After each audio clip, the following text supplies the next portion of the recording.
Hello, everyone. I'd like to welcome you back to part 3 of our historical criticism of Islam. In the last 2 episodes, we gave a brief overview about the traditional dates Muslims tend to use concerning the rise of Islam and the history of Islam. And then part 2, we talked about the discoveries out there by the scholars, the Orientalists, if you wish, who deal with those kind of basically issues, and what did they say or what did they show in some cases. Today we're going to continue with some issues related to the historical problem with Islam, and we're going to focus on the geography of the Quran. With me here is Dr. Jay Smith, who's been gracious enough to spend a lot of time with us here to do all of these multi-part series on these fabulous discoveries and new topics that every Muslim needs to watch. Okay. Welcome back. It's so good to be back again. So good to have you and have me come on the show. And what we're going to be introducing and what we want to look through are the historical difficulties concerning the narrative, the Islamic narrative. The narrative that we said in the first episode, which is that Muhammad was born in 570, then lived in Mecca to begin with, moved to Medina in 622, received the Meccan revelation between 610 and 622, then the Medinan revelation 622 to 632, the last 10 years of his life when he died in 632. That's the narrative that you hear everywhere that no one's ever questioned. Correct. No one's ever questioned whether or not Muhammad, whether he existed. I don't think that's in question. We know he did exist. But whether he lived in Mecca, whether he moved to Medina, whether he lived in that part of the world, no one's ever questioned that, how Islam began. Whether there was a Quran that was revealed to him, no one's ever questioned that. It was just assumed that the Quran comes from him. He didn't write it, but that it was revealed to him. That has always been the narrative that you hear in every university, every school, correct. with everyone, Muslim and non-alike. Until certain scholars, and these are all Western scholars, notice the names that we gave up there in the last episode, not one of them is Muslim. Correct. Muslims are not asking this question. Unfortunately. Unfortunately, and they should be the first to ask this question. The fact that Westerners who are, we call them Islamicists, not Islamists. An Islamist is a Muslim scholar. An Islamicist is a Western scholar of Islam. Just so we define terms. These are Islamicists who, as you mentioned, are also known as Orientalists. That is a name that is imposed on them by the Muslims who don't like them. I see. And you're going to hear this on the internet. Orientalism is now considered to be a bad word. It's a word that it's pejorative by the Muslims. Anybody who's an Orientalist hates Islam. They're Islamophobes. And yet the questions these Islamicists are raising are the same questions that were raised against the Bible, the same questions that were raised against Jesus and his historicity. That's perfectly valid questions. And many times they are very respectful of Islam and they present the evidence in a very respectful environment. You're forced to do that because if you don't, you're going to have all these areas of your research are shut down. You won't be invited to those countries. You're not permitted. Islam uniquely is really the only religion that does not allow criticism of its book or of its man or of its God. And that's why almost every Orientalist I know would rather keep their research in academia. People like Patricia Corona. She keeps material way up, and she keeps it in the original language. She told me face-to-face in her office when I was getting ready for this debate that she didn't want Muslims really to read this. This was for other academics, other Orientalists, and they have their symposiums and they have their meetings almost in isolation because they're not interested that Muslims hear this. This is nothing more than an academic exercise for them. Now, for me, I'm sitting there and saying, wait a minute.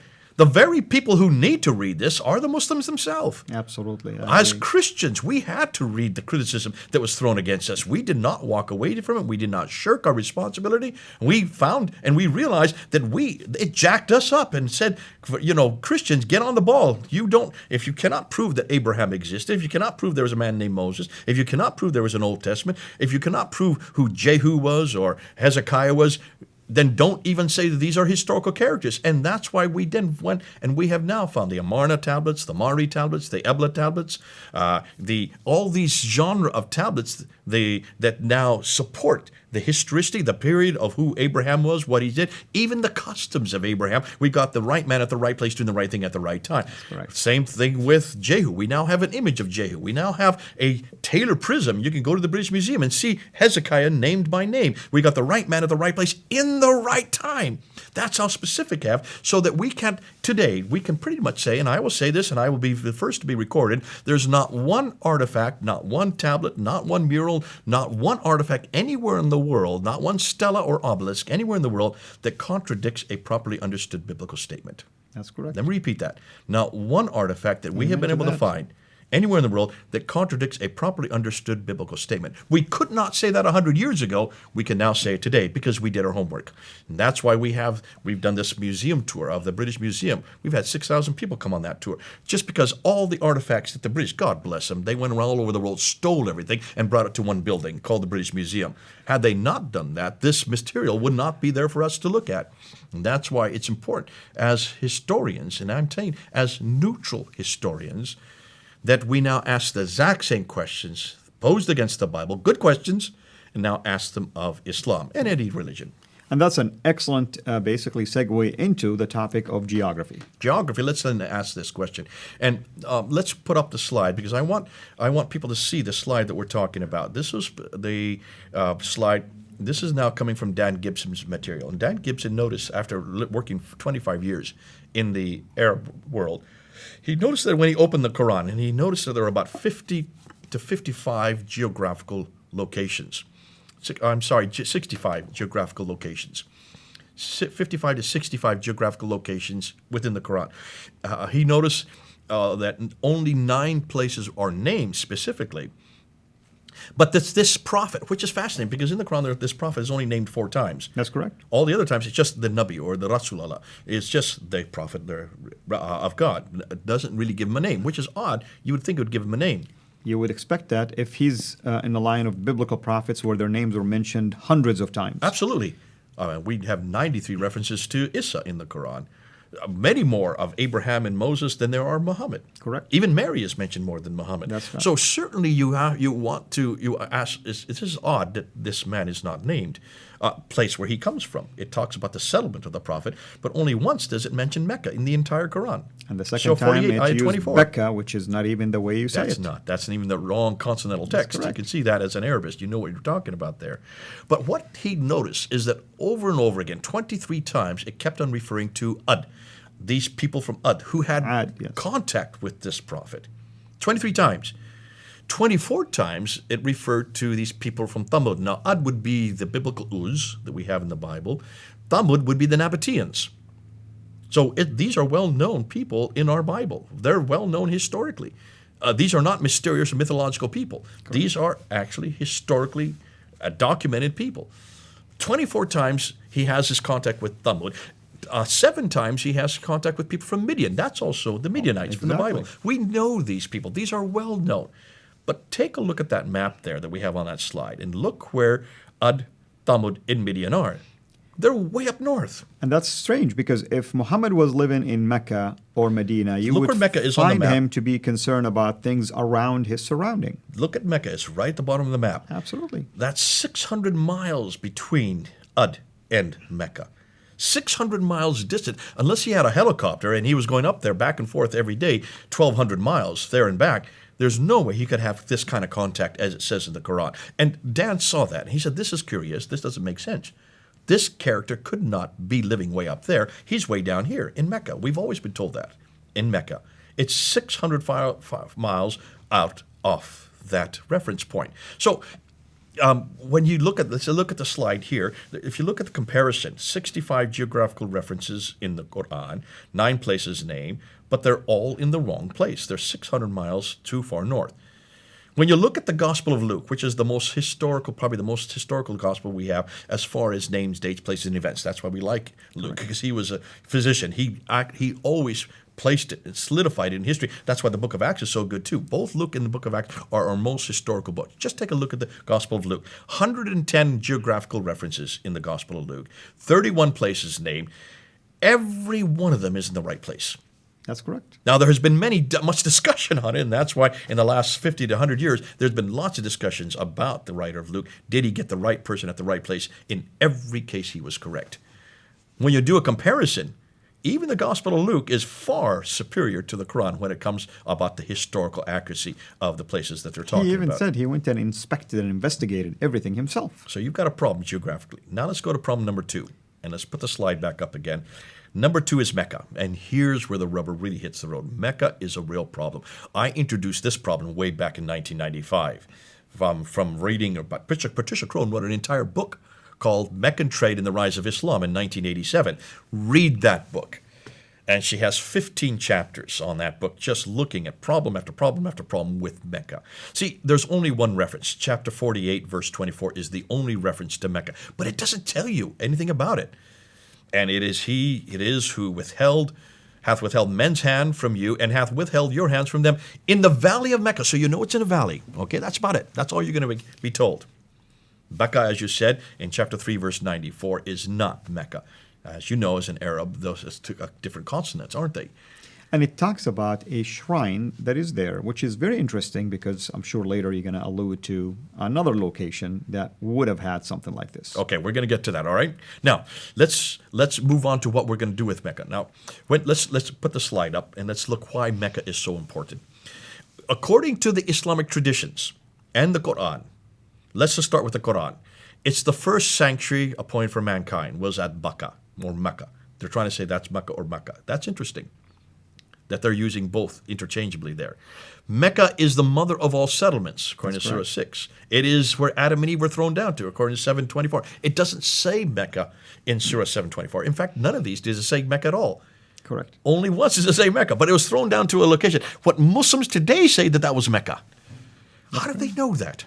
Yeah, that's correct. If that were the case then, if that is correct, let's just take that at face value. That means it's the earliest settlement in the history of mankind. That's correct. The very first settlement. Exactly. It should be therefore well known, correct? There has to be artifacts and everything to prove that. In Surah 21, ayahs 51 to 71, they imply, it doesn't say Mecca, it just says that Abraham went there into the Kaaba and he destroyed all the idols in the Kaaba. So where is this Kaaba? Well, all Muslims will say that's Mecca.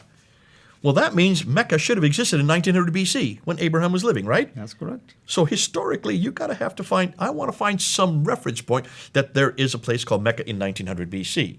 And this place is rich with archaeological matters, basically. Now, Muslims will tell us that is where Muhammad was born. That's where he grew up, lived there till 622. That it became the central. It was a center of all the Qibla. Qibla is the direction of prayer at 624, and we see that in Surah 2, ayah 145 to 149. So every mosque should be facing Mecca. Correct.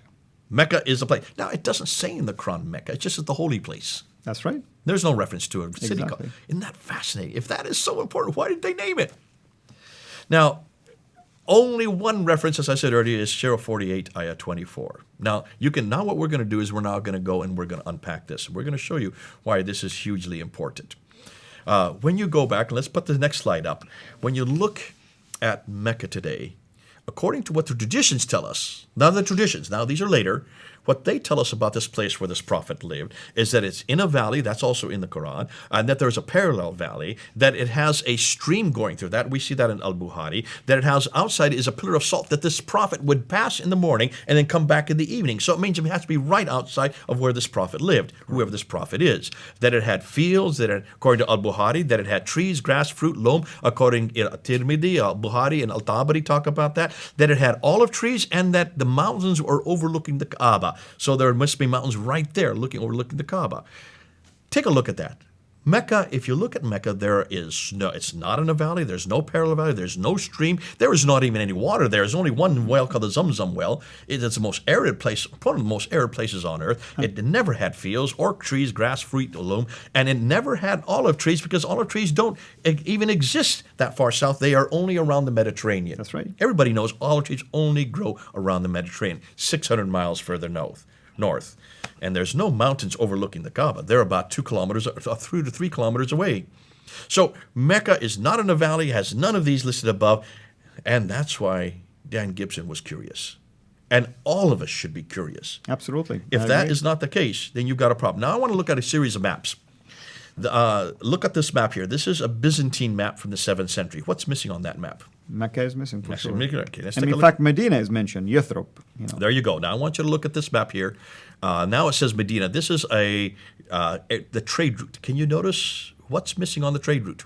Mecca. Mecca's not on the trade route. Now here are some authoritative maps. This is a 6th century map. Can you find Mecca on that map? Absolutely not. You cannot. Take a look at this map. Here's a 7th century map. Can you find Mecca on that map? Okay, it's You not can there. find Khaybar, Tabuk. You can see Yathrib, which is the archaic name for Medina. You can find Gaza in the north. You can find Aden in the south. You cannot find Mecca anywhere on that map. Here's another 7th century map. Again, similar to the one we just looked at. A completely different map. These are from those centuries. Mecca is not on that map as well. Now, stop and think, Al. Mecca should have been around from the very beginning. It should have been certainly from the 19th century. Why can't we find Mecca on that map? That's peculiar. I mean, It is peculiar. You would expect at least a reference to it somewhere. Another 7th century map, Mecca still does not exist. That indicates at least it's not a prominent city at all or town. And then I'm going to end this map here, because this is the map that Dr. Patricia Kroner looked at. This is a map attributed back to the 7th century, written or put together in the 20th century to attribute what we now know, what we think would exist. There is Mecca on this map, but this is a 20th century map, is it not? It is. You don't have to tell me yes or no. Now, take a look at it, and she noticed something very curious. If you look at the green line on the left side of Arabia, that's the trade route. And if you look at it carefully, it starts at Aden in the south, goes to Najran, Sana, goes up to Taif. Correct. Then it zipped down. Look at Taif and look and follow where the green line does. It comes down off we're up on a plateau, comes down 1,000 meters down to Mecca. And then it goes back up again to get back up to Yathrib. You can see there's a detour from Taif down to Mecca and then back up to Yathrib. Okay? If you look at it carefully, those of you who are watching this, take a look at it carefully, and then you notice from then Yathrib, and then goes up to Tabuk, Khaybar, and then up to Gaza in the north. That is the western plateau. She looked at it and says, hold on a minute. Mecca's not on the plateau. It's off the plateau. Why hadn't anybody noticed this before? More than that, she noticed that all the trade that would have come from India and China, which is over in the east, could not go north because you have the mountains there. You can see the mountains. That's the Himalaya mountains and the Hindu Kush. In order to get over to the Mediterranean world, they would have to go across the Arabian Sea, off the coast of India, across the Arabian Sea up to the Persian Gulf, and from there, then they would go over to the Mediterranean. And that's where all the trade went until the 5th century. AD. In the 5th century, you have the Persians, which is there. You can see where the Sassanids are, the Persian Empire. We're warring against the Byzantines. Correct. Over up in the northwest there, where Turkey is, and coming down to where Jerusalem, along the eastern Mediterranean. That's the Byzantine Empire. And you had these two great empires were crashing, warring against each other for 200 years, which shut down the Middle East. And as a result, they had to redirect the trade across the Arabian Sea over to Aden in the south. And they took off all the goods there in Aden and went 1,250 miles overland. And that's why Mecca became important. Mecca became the center of trade, according to the trade route theory put together by Montgomery Watt. He was one that came up with this theory back in the 1900s. Everybody jumped on it and said, this is brilliant. That explains why Mecca was important. Patricia Crone looked at it and said, hold on a minute. Now I'm going to see if you can see what's wrong with that theory. My 10-year-old son saw what was wrong with that theory. Let's see if you can see wrong just by looking at that map. What is wrong with that theory?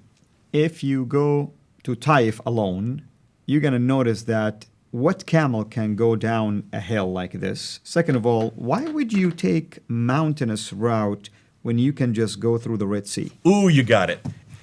It's a no-brainer. Look at the map. And this is what Patricia Crone says. Look at the map again.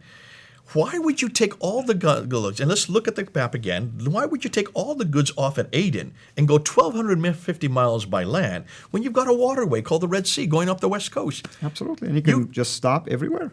Even today, it's the cheapest way to take goods from China to bring them over here is by ship. Absolutely. She found out that you can go 50 miles by land for the same price as going 1,250 miles by sea. The same ton of goods, 50 miles by land, costs the same price as 1,250 miles by sea. And the reason is very simple. If you're going by land and you have camels, you've got to protect the camels, you've got to feed them, you've got to house them, you've got to water them. And more than that, you have robbers along the way, all the security problems, to say nothing of that. But you have to raise them and buy them. Whereas if you have a boat, all you need is wind. Absolutely. Though she said it doesn't make sense that they were going by land. So now remember, she reads and writes 15 languages. She went back to all the original documents. She went to the trading documents, and here's what she found: that all the trade was maritime. She went up and down the west coast of India and found that all the trading documents had no Arab names. The names that came up over and over again were Ethiopian and Eritrean. Agilis, and you can see where Agilis is on the map. That's on the eastern coast of Africa there. They were the traders. Also. They loved ships. Arabs, look and see if you can find coastal cities. They were not seafarers. They were camel herders. They were desert nomads. That's why their names are not found in any of these documents.